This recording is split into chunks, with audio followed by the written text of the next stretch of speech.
ibi bitwereka ko FDA yamunzwe na ruswa n'imikorere mibi.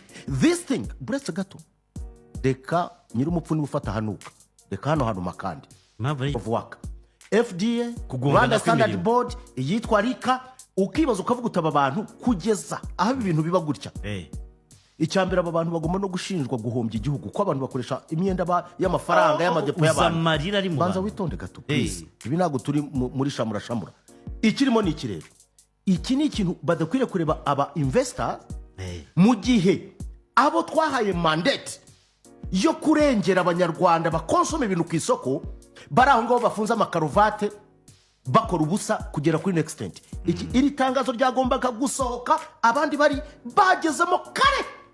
Igihugu kidakubita imbwa cyorora imisega please. Hari umugani w'ikinyarwanda se ibi ngibi twumvikane. Iki gihombo kiri kuraba ntago gishobora kugenda gutyo.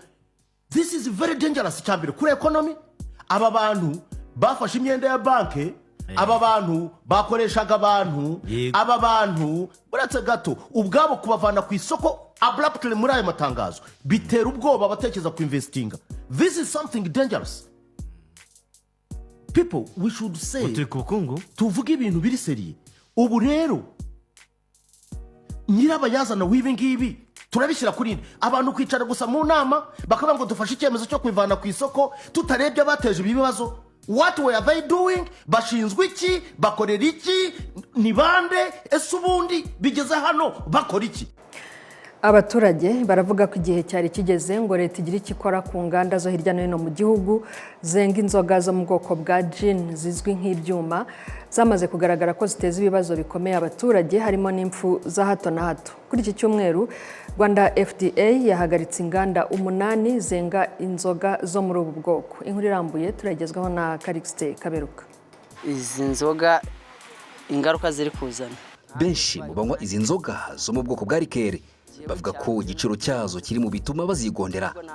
Izo nzoga ntago wajya kugura mitsingi y'ibihumbi 2,500 ubone izigusindishije. Wapi ntago wayabona. Nkanjye nakore nk'ibihumbi 5 byanjye ngomba kuvuga ati harimo wenda nko muri ayo macupa y'igihumbi urumva harimo amacupa 5. Ntago najya muri mitsingi ngo nkwe 2 sigana igihumbi ngo ngire icyo ngo mbe ndasinze. Wapi ubwo n'ukujya muri twatundi twa make nkomeze nkwa wenda ndarya kurya gatatu namaze kuba sinde nyine n'ubwenge y'abantu ibintu bibeka. Ni inzoga zigira ingaruka zitandukanye ku buzima bw'abazikoresha nkuko bisobanurwa n'abazinyoye ariko bakaza kuzireka. Mu rugo umuntu wazinyweye mu rugo aragenda urugo ingo nyinshi ziri gusenyuka zirasenywa n'izo nzoga z'inkorano. Umuntu aranywa icyuma yagera mu rugo abo mu rugo ntibaryama bataryama. Rero urumva ni ikibazo. Na umugore w'iki gihe nawe yabonye ushatse kumubangamira arakuba ati ntago ari we mugabo wenyine umugore akigendera cyangwa se wumva batemana nko kumva yakubise undi funi. Bega abantu barwana buri gihe umuntu cyane cyane unywa kuri izo nzoga kuko kenshi na kenshi umugabo aba ari wo kwihangana mu rugo ariko ngo inzoga ntabasha kwihangana. Sabatoya sabakuru sanga yuko ari abantu usanga nk'ingo zabo zidahindura ubuzima kubera izo nzoga. Sanga umuntu afite umugore n'abana ariko bashobora kuba barya rimwe ku munsi kandi za nzoga ntabe yazirara. Nyuma yuko ikigo cy'igihugu gishinzwe kugenzura ibiribwa n'imiti Rwanda FDA yahagarikiye inganda 8 zenga inzoga zo mu bwoko bwa rikeri, abaturage bavuga ko iki cyemezo cyari gikwiye mu rwego rwo kurengera ubuzima bw'abazinywaga.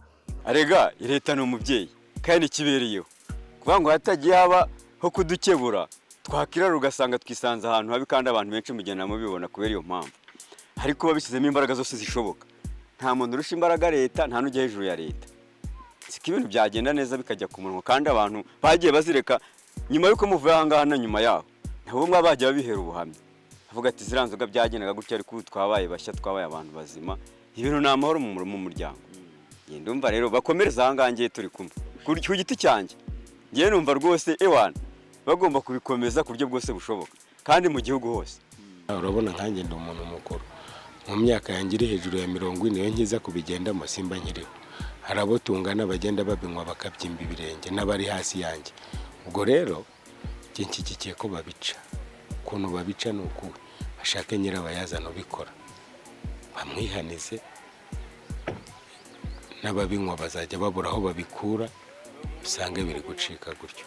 Minisitiri w'ubutegetsi bw'igihugu Habimana Dominique asobanura ko ingamba leta yafashe zo kurwanya inzoga z'inkorano mu gihugu ziri gushyirwa mu bikorwa mu rwego rwo kurinda ubuzima bw'abaturage bafatwa nk'inkingi mwikorezi mu iterambere rirambye ry'igihugu. 95% by'abantu bajya mu bigo ngororamuco.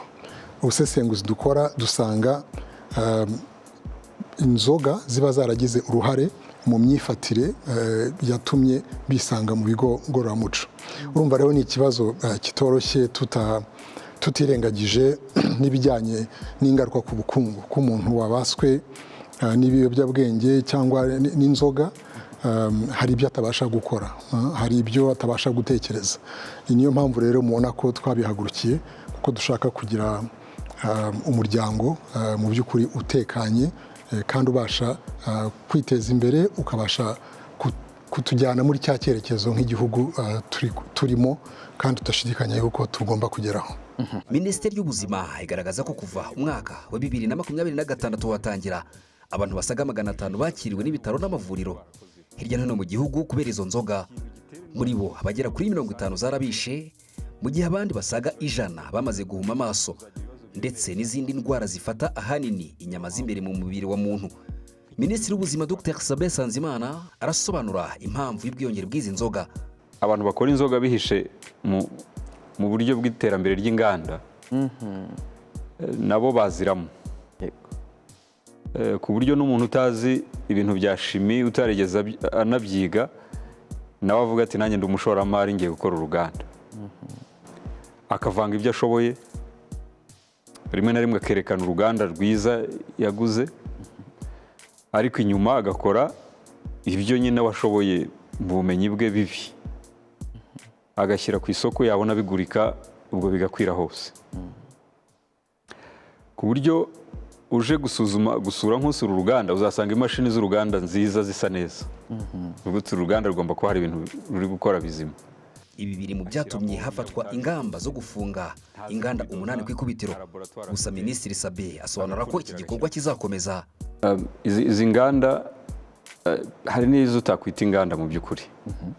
Bavuga ko ari ahantu hakorerwa havangirwa ibintu bitanazwi. Hari zagaragaraga nk'inganda ariko wazigeramo ugasanga ibindi. Nta ruganda na rumwe rwafunzwe cyangwa se ruzafungwa kuko akazi ko kubisuzuma karakomeza. Ruzafungwa hatari ibyo rwari rwemeje gukora cyangwa rwiyemeje rutatunganije. Amashusho arahari, ababikora bitandukanye kure n'ibyo bari bavuze ko bagiye gukora. Abo ni abafite ibyangombwa, ni n'abake. Hari noneho n'abadafite icyangombwa na kimwe. Yaragiye afata inzu muri quartier aravuga ati ubunanye mfite uruganda. Akenga inzoga kandi nta gitoki kirinjira aho ngaho. Zimwe mu nganda zahagaritswe harimo urwa Ingufu Gin Limited rusanzwe rwenga inzoga zirimo Radiant, Ngufu Gin, Red Waragi n'izindi. Harimo kandi uruganda rwa NBG Limited rwenga ingwe, American ndetse na United Flavor Gin ndetse n'izindi zitandukanye.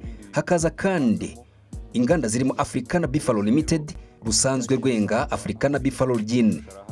Hakaza kandi uruganda rwa Rugari Agro Processing Company rwenga inzoga zirimo Lucky Gin n'izindi. Calixte Kaberuka, Umujyi wa Kigali. Abaturage bo mu ntara y'Amajyaruguru baravuga ko ibinyobwa bitujuje ubuziranenge bikwiye guhagurukirwa kuko bikomeje kubagiraho ingaruka zo kubangiriza ubuzima. Baravuga ibi mu gihe muri intara inzego zose zikomeje ubugenzuzi mu nganda zenga ibisembuye n'ibidasembuye ndetse n'ibyengerwa mu ngo. Ni inkuru yateguwe na Robert Byiringiro afatanije na Oscar Nigena. Ubwo bukangurambaga bwo kugenzura ibinyobwa bitujuje ubuziranenge bikomeje kwangiza ubuzima bw'abaturage bukomeje gukorerwa mu nganda zenga ibinyobwa bisembuye mu ntara y'Amajyaruguru ndetse n'ahandi mu midugudu byengerwa. Abaturage bagizweho ingaruka no kunywa ibinyobwa bitujuje ubuziranenge bavuga ko izo nganda ndetse n'abandi benga ibi binyobwa bahagurukirwa. Izo nganda ni ukubeshya, zimwe zengerwa mu biturage, twe turabizi ko bizengerwa mu biturage, ariko ibyo byose bagombye kubakurikirana ahantu zengerwa bakazifata. Inzoga biteye ku ntunge narazinywaga cyane, nagera mu rugo kibazo none ugasanga nasoma agacupa kamwe gusa, nakubitaho n'isiga rimwe hatanikoreye amabuye, basanga ngeze mu rugo none nshwanye n'umugore akarara hanze ngaruka umuryango wanje wasubiye inyuma sinje ndaje inama no mu rugo kubera kuzinywa na ubwenge bwaratakaye. Aho umwana w'umusore uje kubona ukabona ipantaro yamanutse ubwambure bwe bwose ukabubona kubera izi nzoga z'inkorano. Ebo zimudufashije mugakora uko mushoboye izi nzoga mukazica ahari wenda abana bacu baba bazima nubwo bamwe bamaze kwangirika ariko wenda hari hagira akaruhuka. Minisiteri y'Ubuzima iherutse gushyira hanze amabwiriza agenga itunganywa ry'ibiribwa n'ibinyobwa gakondo bikozwe mu binyampeke, ibitoki n'imbuto bikorewe mu miryango. Ni amabwiriza agamije kunoza ibijyanye no gutegura ibiribwa, kwenga, kubika no kunywa ibinyobwa gakondo bikorewe mu rugo harimo ubushera, ikigage, umutobe, urwagwa n'ibindi, ndetse no gukumira ibiribwa n'ibinyobwa gakondo bihumanye bishobora gutera indwara, ubumuga cyangwa se urupfu. Guverineri w'Intara y'Amajyaruguru Mugabo Gahunde Maurice avuga ko bahagurukiye kugenzura bareba ko amabwiriza yubahirizwa. Twashyizeho ingamba zikomeye zo kurwanya ibinyobwa byaba inzoga zisembuye byaba n'imitobe itujuje ubuziranenge. Icyo dushaka ni uguca ibikoze nabi kandi twarabibonye, ngira ngo namwe mwageze hirya no hino murabubona, abenga bakongeramo amasukari, abongeramo imisemburo, hari n'abagera kure rwose bakongeramo n'amatafari aseye, bongeramo ibintu byinshi bitujuje ubuziranenge. Mu Ntara y'Amajyaruguru habarurwa inganda 20 zifite ibyangombwa bizemerera gutunganya umusaruro w'ibitoki. Gusa muri zo hari zikomeje kugenzurwa bagasanga hengerwamo inzoga zindi zitujuje ubuziranenge zikamenwa, inganda nazo zigafungwa. Ba nyiri inganda zafunzwe ubwo twakoraga iyi nkuru twagerageje kubavugisha ariko bose bahunga itangazamakuru. Minisitiri w'Ubutegetsi bw'Igihugu Habimana Dominique avuga ko inzego z'ibanze ndetse n'izindi zikwiye kongera ubufatanye mu guhangana n'ikibazo cy'inzoga z'inkorano zitujuje ubuziranenge. Kurushaho kunoza n'uburyo dukorana, uburyo ari inzego z'ibanze, izindi nzego dukorana umunsi ku munsi, twuzuzanya kugira ngo ba bandi barusahurira mu nduru cyane cyane bakora izi nganda zituje ubuziranenge, bafata inzoga icyo yaherewe uburenganzira, yasabiwe uburenganzira ko azakora ntaba ari cyo akora, cyangwa se akaza kongeramo ibindi bintu agamije gutuma abantu wenda bakunda cyane, baryoherwa cyane n'ibyo ari gukora, ariko mu by'ukuri bibica birimo uburozi, kugira ngo dukorane cyane twese abaturage kugira ngo aho ubonye ibintu nk'ibyo bitujuje ubuziranenge biri bwangiza ubuzima bw'abaturage ubivuge, bihagarare, twese tubibone ko ari ikintu mu by'ukuri tugomba gufatanya kurwanya. Benyuze mu bugenzuzi bwo kurwanya inzoga z'inkorano zitujuje ubuziranenge mu Ntara y'Amajyaruguru mu gihe cy'amezi 6 hamaze kumenwa litiro zirenga 400. Musanze ikaba ariyo izi imbere mu kugira inzoga nyinshi zamenwe zitujuje ubuziranenge zingana na litiro 358,254. Mu gihugu abamaze kwicwa n'ibinyobwa bitujuje ubuziranenge cyane cyane inzoga bageze kuri 50, ndetse abandi 100 bakaba barahumye bamaze kuzinywa. Robert Byiringiro mu Ntara y'Amajyaruguru.